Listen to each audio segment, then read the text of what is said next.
Clay cracks. Recently, I'm getting a lot of DMs stating that I followed your recipe exactly, but still I get clay cracks. So I've decided to make a video to cover all the possible reasons that why should a cold porcelain clay crack. What are all the mistakes that you're doing or how you can avoid it?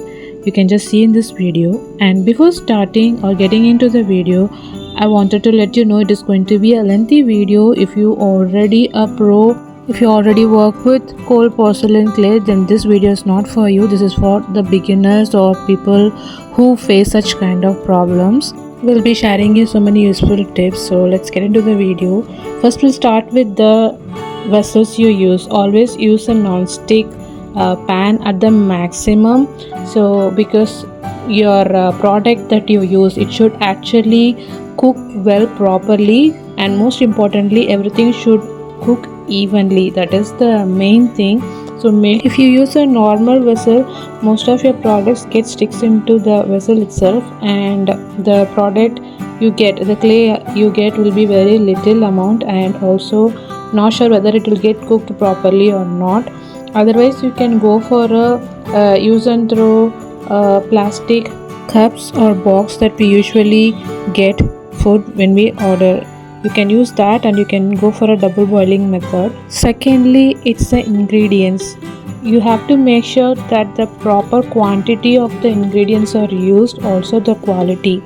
So the main ingredient is corn flour and glue. Corn flour, make sure that it is lump free, and you can use any products. I don't have any particular favorites of my own. You can use any type of corn flour. And second is the glue. Make sure that you always use a I think PVA, I guess, or wood based glue is always preferable. Or you can go for a school glue. Make sure that the color of the glue is white in color. Most of the clay artists use Fevicol, so that is the glue they prefer actually. And the third ingredient will be oil. You can use vegetable oil or any color free oil, like coconut oil is preferable. I use coconut oil. And then you're going to add some vinegar and also white color acrylic paint to it. You can go for Fevicryl. I will not suggest camel because camel paints does not go well with the clay. You can see the color does not mingle along with the clay. I can able to see some color particles here and there on the clay. It does not dissolves properly into the clay, so don't go for camel. The quantity of the ingredients will be 1:1 ratio for corn flour and Fevicol. If you're taking 1 cup of corn flour, you have to take with the same cup you have to take Fevicol 1 cup. So 1:1 ratio. So that is the measurement for Fevicol and corn flour. Usually when I say 1 cup or when I show any clay making videos, so the quantity in terms of measurement, I would say it will be around 200 to 250 grams of corn flour, and same goes with the Fevicol as well. So these are the ingredients. So for 250 or 200 grams of Fevicol or corn flour, you can use 2 spoons of coconut oil, 2 spoons of vinegar, and 1 spoon of white acrylic paint will do. These are all the ingredients that you need to make a cold porcelain clay. So I hope this is clear. And next goes the mixing part. So this is the vital important part of making a clay. First you need to add the Fevicol and the oil, vinegar, acrylic paint into the cooking pan, whichever you're going to use. You have to mix them thoroughly, and you have to measure all the ingredients except the corn flour is mixed thoroughly. So make sure that before putting the corn flour into the pan, all the ingredients has to be mixed thoroughly. The oil should not separate from the Fevicol. That much you have to mix it. You have to blend it very well. Then goes the corn flour, the final one, into the pan, and you have to mix it thoroughly without making any lumps. It has to be lump free. Otherwise when you cook, you can able to see tiny lumps, due to which you might also get cracks in your clay. So make sure that your ingredients is thoroughly mixed, forming no lumps anywhere. So always prepare this clay early mornings or late at nights when you are completely free, so where there will not be any disturbance at all, because once you start making this clay, there is no turning back until the clay is completely made and stored. So it needs your complete attention to be in short. So once everything is set, once all the ingredients is set, so only then you place the pan into the stove. See, this one I'm showing you right now, it's all the ingredients except for the corn flour. When I do like this, you can see there are no oil separated, or you cannot see any liquids or water, that is vinegar. So that much you have to mix it before pouring your corn flour into it. And always keep up to the measurement that I told you. If you overdo Fevicol, or if you overdo vinegar, or if you overdo the corn flour, definitely your clay will get messy. So if you overdo corn flour, you will get cracks. Even if you overdo Fevicol,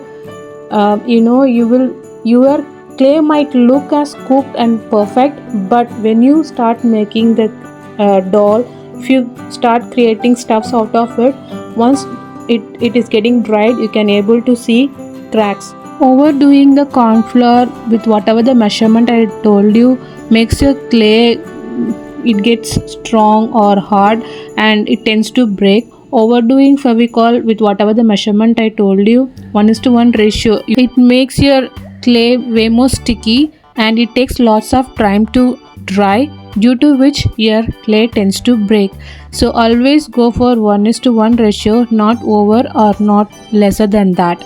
Same goes for your vinegar as well, because it is the only watery or liquid item you are going to use in this recipe, and so is your coconut oil, because both of them are going to give moisture to your clay. So don't overdo this, it will take lots and lots of time to dry, due to which you will get cracks as well. Once your clay mixture is completely lump free, then place your pan in the stove in the very lowest, at the lowest flame, and then you have mixing the clay until it is completely cooked. So you should not leave it in the middle just like that, you have to keep on stirring it and make sure that the clay is fully cooked.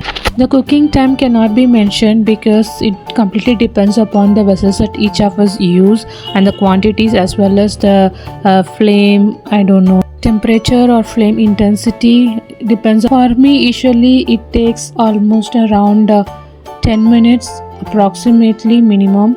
So that is very important, cooking the clay. When you see the texture of the clay right now, you can see it is way too kind of shiny, right? Shiny liquidy form. So once it hardens, the shininess or the kind of a texture that is showing now will disappear. That is when your clay is cooked completely.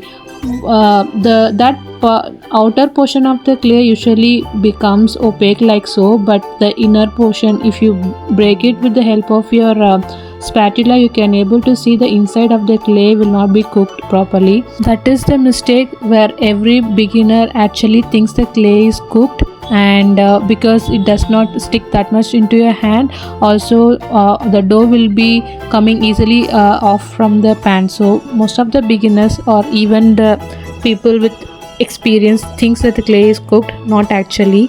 So due to which also your clay gets cracked, that is once making the toy out of it.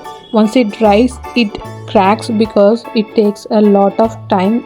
There are still moisture inside the clay, that is the reason your clay cracks. So for a beginner, I would always suggest go for a small batch, and just wanted to let you know it will take lots and lots of attempts for a perfect clay, but that is okay. Always go for a small batch. After 2 or 3 attempts, eventually you will get to the point when what is the mistake or where it is going wrong, and definitely you can make a perfect clay with the second attempt or third attempt for sure. if you follow the steps that I've told you. And next, the kneading part. So see, you can able to see the clay is little bit elasticy. That is how it has to be. And you can use a moisturizer or a corn flour on the platform, and you can start kneading the dough. So this is also the important part. The maximum you need, the smoother it will become. Store it in an airtight container for long lasting and to avoid dryness. The freshly made clays should rest at least for 6 hours. Then you can start making your desired toys out of it.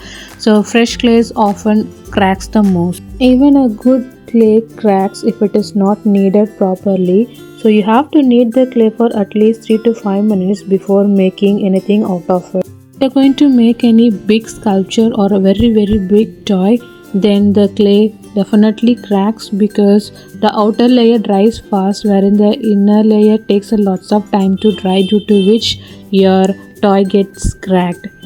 So if you're going for a bigger sculpture or toys, in that case you can use cotton or foils inside them.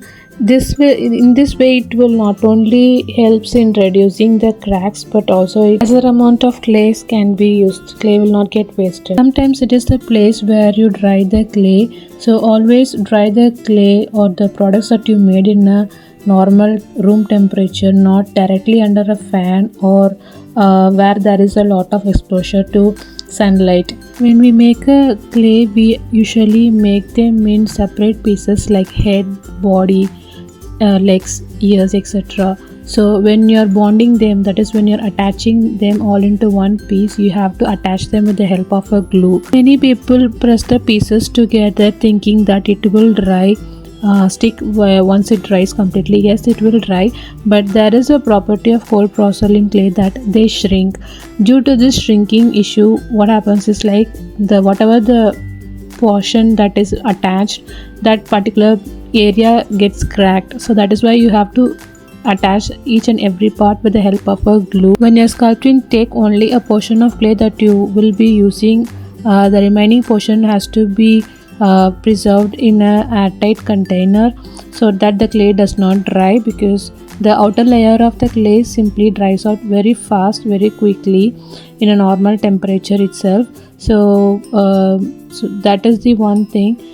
Also, each and every part, separate pieces like nose, head, ears, everything dries at its own phase. That is also one of the reason you have to use the glue to attach each and every part. Humidity, temperature, everything affects the clay. So if it is in a hot temperature, you can accordingly use moisturizer if you find the clay is little bit dry. If it is very humid, you can use corn flour if you find your clay is very sticky. So I believe that I almost covered most of the common reasons that are getting clay cracks, and I hope you might also have certain doubts like quantity and measurements. Everything has been clarified. Please don't say you still get clay cracks after seeing this video. If you have any other concerns apart from whatever has been told in the video, let me know in the comments. So happy claying. Bye bye.